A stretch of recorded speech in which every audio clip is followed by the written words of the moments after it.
बच्चों, आप सभी का स्वागत है हमारे YouTube चैनल पे जिसका नाम है सनक फॉर फिजिक्स। बच्चों, आज के लेक्चर में हम देखेंगे द्विआधारी भाग, अर्थात मैं यहाँ पर दो संख्याएं लूँगा जो कि द्विआधारी होगी और हम यहाँ पे एग्जाम्पल लेने वाले हैं इसको सीखने के लिए। तो यहाँ पर जो संख्या है 1111101, इसमें मैं 101 का भाग दूंगा। ठीक है, ये द्विआधारी संख्याएँ हैं, इनको लिखने के लिए केवल 0 और 1 का प्रयोग किया गया। तो आइए देखते हैं कैसे करते हैं। तो सबसे पहले बच्चों, जैसे हमने दशमलव संख्या क्या भाग देता था, मैं सीखा था कि जब तक हमारी जो संख्या है वो इस संख्या से बड़ी नहीं हो जाती तब तक हमको अंकों को साथ लेके चलना है। तो सबसे पहले हम 1 लेंगे, तो 1 जो है वो 101 से छोटा है, इसलिए हम क्या करेंगे, हम अगली संख्या लेंगे जो कि है 11। तो आप देख रहे हैं कि 11 भी अभी 101 से छोटा है, इसलिए हम 3 बिट को एक साथ लेंगे तो संख्या बनेगी 111। ठीक है, अब 111 जो है वो 101 से बड़ा है। तो सर, आपके मन में सवाल आ रहा होगा कि मैंने कैसे पहचान रहा हूँ कि 1 छोटा है 101 से, 11 छोटा है। तो आपको इसे दशमलव संख्या में रूपांतरित करना होगा। तो 101 को जब आप रूपांतरित करेंगे तो आपको मिलेगा 5। अब जब मैंने पहला बिट लिया तो मेरा बन रहा था 1, और 1 को दशमलव संख्या में 1 ही लिखा जाता है, और आप देख रहे हैं कि 1 5 से छोटा है। जब 2 बिट लूँगा तो वो बनेगा 11। तो 11 को लिखा जाता है दशमलव संख्या में 3, और 3 जो है वो अभी भी 5 से छोटा है। अब मैं लूँगा 111, तो इसको लिखा जाता है 7, और 7 जो है 5 से बड़ा है, इसलिए हम अपना भाग अब शुरू कर सकते हैं। ठीक है, तो चलिए, तो कितनी बार जाएगा, एक बार जाएगा। ठीक है, कितना बचेगा 101, क्योंकि जब यहाँ पे हम भागफल लिखते हैं एक बार जाएगा। अब इस संख्या को इससे गुणा करेंगे तो वही मिलेगा 101। ठीक है बच्चों, अब हम क्या करेंगे, जो हमारा परिणाम आया है उसको हम घटाएंगे। ठीक है, तो यहाँ पे मैं घटाता हूँ, तो देखिए घटाने पर क्या मिलेगा, 1 में से 1 जाएगा तो 0, 1 माइनस 0 1, और 1 माइनस 1 0। ठीक है बच्चों, अब आप देख रहे हैं 10 जो है वो होता है 2, और यहाँ है हमारा 5, तो 2 5 से छोटा होता है, इसलिए हमको अगली बिट नीचे उतारनी पड़ेगी।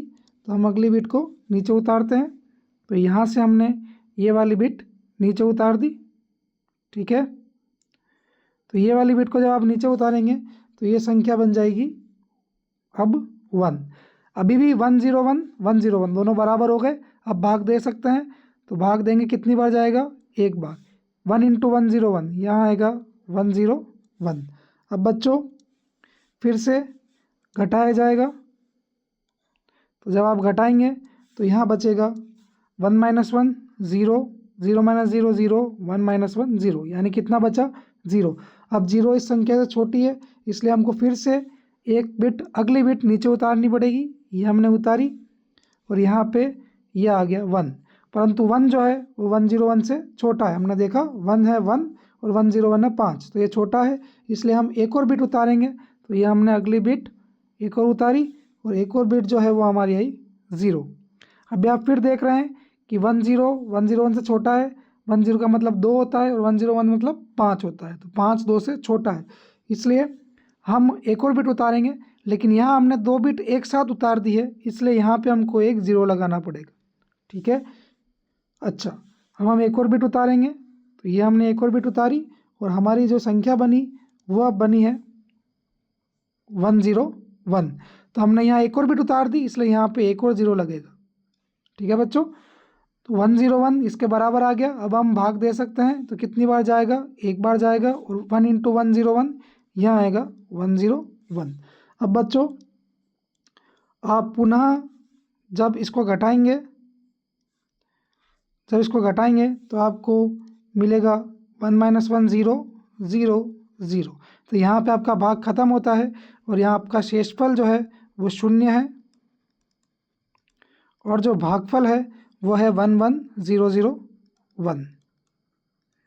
ठीक है बच्चों, इसको आप वेरीफाई भी कर सकते हैं। वेरीफाई कैसे करेंगे, इस संख्या को और इस संख्या को और इस संख्या को, यानी भागफल, शेषफल और जो आपका भाजक है, ठीक है, उसे दशमलव संख्या में परिवर्तित करें तो देखते हैं। इसको करेंगे तो आपको मिलेगा 5, इसको करेंगे तो आपको मिलेगा 0, और इसको जब करेंगे तो आपको मिलेगा 25, और जब इस संख्या को करेंगे तो आपको मिलेगा 125। अब आप क्या करेंगे, आप जानते हैं कि 125 में जब 5 का भाग दिया जाता है तो हमको मिलता है 25, है ना, और शेषफल मिलता है 0। तो आपने जो यहाँ पे सवाल किया है वो बिल्कुल सही है, क्योंकि दशमलव संख्या में रूपांतरित करने पर भी वही आंसर प्राप्त हो रहे हैं जो द्विआधारी संख्या में मिल रहा है। तो बिल्कुल इस तरीके से आप द्विआधारी संख्याओं को भाग दे सकते हैं। अब हम मिलेंगे अगले लेक्चर में। Thank you. इसको नोट करना चाहे तो कर लीजिए पॉज करके।